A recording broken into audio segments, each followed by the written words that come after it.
Socks cloth ನಿಂದ beautiful flower. ಬೇಕಾಗುವ ಸಾಮಗ್ರಿಗಳು: ಸಾಕ್ಸ್ ಕ್ಲಾತ್, ಗೋಲ್ಡನ್ ತಂತಿ, ಪರ್ಲನ್, ಗಮ್ ಟೇಪ್, ಕತ್ತರಿ, ದಾರ, ಪ್ಲಾಸ್ಟಿಕ್ ಡಬ್ಬೆ. ಮನೇಲಿ ಹಳೆ ಸಾಕ್ಸ್ಗಳು ಬಿದ್ದಿವೆ. ಅವನ್ನ ಯಾರೂ ಬಳಸ್ತಾ ಇಲ್ಲ.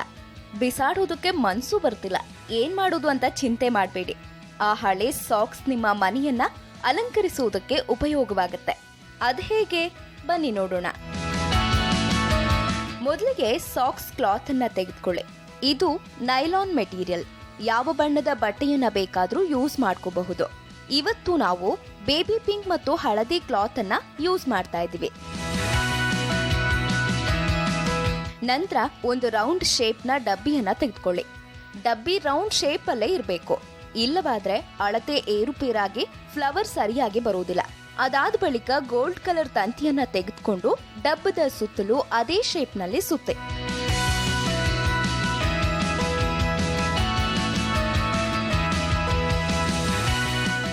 ನಂತರ ಸ್ವಲ್ಪ ಎಕ್ಸ್ಟ್ರಾ ತಂತಿಯನ್ನ ಬಿಟ್ಟು ಕಟ್ ಮಾಡಿ.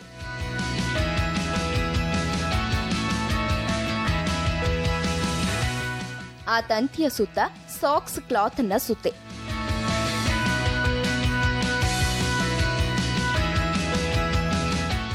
ನೋಡಿ, ಆಲ್ರೆಡಿ ಇದು ಪೆಟಲ್ ಶೇಪ್ ಅನ್ನ ಪಡೆದುಕೊಂಡಿದೆ. ಬಳಿಕ ದಾರವನ್ನ ತೆಗೆದುಕೊಂಡು ಅದರ ಕೆಳಭಾಗವನ್ನ ಬಿಗಿಯಾಗಿ ಕಟ್ಟಿ.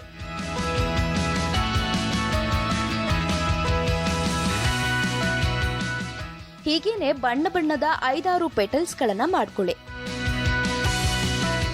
ನಂತರ ಸಾಧಾರಣ ಉದ್ದದ ತಂತಿಯನ್ನ ತೆಗೆದುಕೊಂಡು ಅದನ್ನ ಡಬಲ್ ಫೋಲ್ಡ್ ಮಾಡ್ಕೊಳ್ಳಿ. ಆಮೇಲೆ ಒಂದಷ್ಟು ಪಿಂಕ್ ಕಲರ್ ಫ್ಲವರ್ಸ್ ಅನ್ನ ತೆಗೆದುಕೊಂಡು ತಂತಿಯ ಮಧ್ಯದಲ್ಲಿಟ್ಟು ಟ್ವಿಸ್ಟ್ ಮಾಡ್ಕೊಳ್ಳಿ.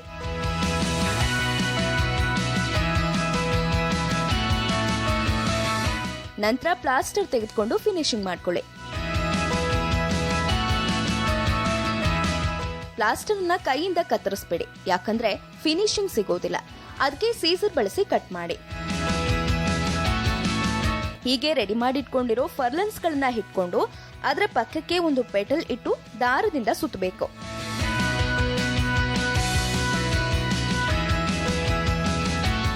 ನಂತರ 2ನೇ ಪೆಟಲ್ ಅನ್ನ 1ನೇ ಪೆಟಲ್ಗಿಂತ ಸ್ವಲ್ಪ ಕೆಳಗಿಟ್ಟು ಸುತ್ತಬೇಕು. ಹಾಗೇನೆ ಇನ್ನುಳಿದ ಪೆಟಲ್ಸ್ ಗಳನ್ನ ಸುತ್ತಕೊಳ್ಳಿ.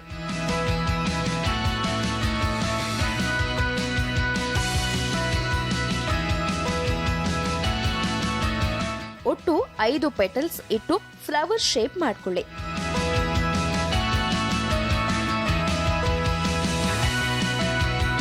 ಅದರಲ್ಲಿ 1 ಪೆಟಲ್ ಮಧ್ಯದಲ್ಲಿದ್ರೆ ಇನ್ನುಳಿದ 4 ಪೆಟಲ್ಗಳು ಸಮವಾಗಿರಬೇಕು. ನಂತರ ದಾರವನ್ನು ಬಳಸಿ ಪೆಟಲ್ಸ್ಗಳು ಬೀಳದೆ ಇರೋ ಹಾಗೆ ಗಟ್ಟಿಯಾಗಿ ಕಟ್ಟಿ. ಕೊನೆಯದಾಗಿ ನಿಮ್ಗೆ ವಾಸ್ಗೆ ಬೇಕಾದಷ್ಟು ಉದ್ದವಾದ ತಂತಿಯನ್ನ ಬಿಟ್ಕೊಂಡು ಅಲ್ಲಿಯವರೆಗೂ ಪ್ಲಾಸ್ಟರ್ ಅನ್ನ ಸುತ್ತೆ.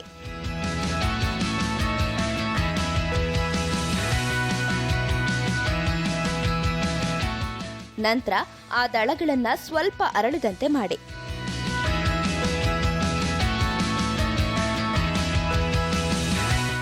ಈಗ ನೋಡಿ, ಸುಂದರವಾದ ಪಿಂಕ್ ಫ್ಲವರ್ ರೆಡಿಯಾಗಿದೆ.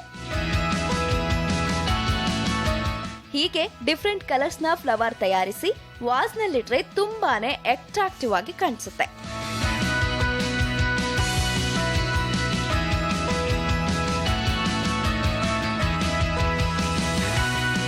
ಇಂಥ ಸಾಕ್ಸ್ ಫ್ಲವರ್ ಗಳನ್ನ ಗೃಹಿಣಿಯರು ತಮ್ಮ ಫ್ರೀ ಟೈಮ್ ನಲ್ಲಿ ಬಹಳ ಈಸಿಯಾಗಿ ಜಾಸ್ತಿ ಖರ್ಚಿಲ್ಲದೆ ತಯಾರಿಸಬಹುದು. ಜೊತೆಗೆ ಮನೆಯ ಅಂದವನ್ನು ಹೆಚ್ಚಿಸಬಹುದು. ಇದನ್ನ ಹೇಗೆ ಮಾಡುವುದು ಅಂತ ಇನ್ನೊಂದ್ಸರಿ ಹೇಳ್ತೀವಿ, ಕೇಳಿಸ್ಕೊಳ್ಳಿ. ಸಾಕ್ಸ್ ಕ್ಲಾತ್ ಅನ್ನ ಹಾಗೂ ಒಂದು ರೌಂಡ್ ಶೇಪ್ ನ ಡಬ್ಬಿಯನ್ನ ತೆಗೆದುಕೊಳ್ಳಿ. ನಂತರ ಗೋಲ್ಡ್ ಕಲರ್ ತಂತಿಯನ್ನ ತೆಗೆದುಕೊಂಡು ಆ ಡಬ್ಬದ ಸುತ್ತಲೂ ಅದೇ ಶೇಪ್ ನಲ್ಲಿ ಸುತ್ತೆ. ಸ್ವಲ್ಪ ಎಕ್ಸ್ಟ್ರಾ ತಂತಿಯನ್ನ ಬಿಟ್ಟು ಕಟ್ ಮಾಡಿ. ಆ ತಂತಿಯ ಸುತ್ತ ಸಾಕ್ಸ್ ಕ್ಲಾತ್ ಅನ್ನ ಸುತ್ತೆ. ಇದು ಪೆಟಲ್ ಶೇಪ್ ಅನ್ನ ಪಡೆದುಕೊಂಡಿದೆ. ಬಳಿಕ ದಾರವನ್ನ ತೆಗೆದುಕೊಂಡು ಅದರ ಕೆಳಭಾಗವನ್ನ ಬಿಗಿಯಾಗಿ ಕಟ್ಟಿ. ಹೀಗೇನೆ ಬಣ್ಣ ಬಣ್ಣದ 5-6 ಪೆಟಲ್ಸ್ ಗಳನ್ನ ರೆಡಿ ಮಾಡ್ಕೊಳ್ಳಿ. ನಂತರ ಸಾಧಾರಣ ಉದ್ದದ ತಂತಿಯನ್ನ ತೆಗೆದುಕೊಂಡು ಅದನ್ನ ಡಬಲ್ ಫೋಲ್ಡ್ ಮಾಡ್ಕೊಳ್ಳಿ. ಆಮೇಲೆ ಒಂದಷ್ಟು ಪಿಂಕ್ ಕಲರ್ ಫ್ಲವರ್ಸ್ ಅನ್ನ ತೆಗೆದುಕೊಂಡು ತಂತಿಯ ಮಧ್ಯದಲ್ಲಿಟ್ಟು ಟ್ವಿಸ್ಟ್ ಮಾಡ್ಕೊಳ್ಳಿ. ನಂತರ ಪ್ಲಾಸ್ಟರ್ ತೆಗೆದುಕೊಂಡು ಫಿನಿಶಿಂಗ್ ಮಾಡ್ಕೊಳ್ಳಿ. ರೆಡಿ ಮಾಡಿ ಇಟ್ಕೊಂಡಿರೋ ಪರ್ಲನ್ಸ್ ಗಳನ್ನ ಇಟ್ಕೊಂಡು ಅದರ ಪಕ್ಕಕ್ಕೆ ಒಂದು ಪೆಟಲ್ ಇಟ್ಟು ದಾರದಿಂದ ಸುತ್ತೆ. ಹಾಗೇನೆ ಇನ್ನುಳಿದ ಪೆಟಲ್ಸ್ ಗಳನ್ನ ಸುತ್ತಕೊಳ್ಳಿ. ಒಟ್ಟು 5 ಪೆಟಲ್ಸ್ ಇಟ್ಟು ಫ್ಲವರ್ ಶೇಪ್ ಮಾಡ್ಕೊಳ್ಳಿ. ನಂತರ ದಾರವನ್ನ ಬಳಸಿ ಪೆಟಲ್ಸ್ ಗಳು ಬೀಳದೆ ಇರೋ ಹಾಗೆ ಗಟ್ಟಿಯಾಗಿ ಕಟ್ಟೆ. ಕೊನೆಯದಾಗಿ ನಿಮ್ಗೆ ವಾಸ್ಗೆ ಬೇಕಾದಷ್ಟು ಉದ್ದವಾದ ತಂತಿಯನ್ನ ಬಿಟ್ಕೊಂಡು ಅಲ್ಲಿಯವರೆಗೂ ಪ್ಲಾಸ್ಟರ್ ಅನ್ನ ಸುತ್ತೆ. ಈಗ ಆಕರ್ಷಕವಾದ ಫ್ಲವರ್ಸ್ ಗಳು ರೆಡಿಯಾಗಿವೆ.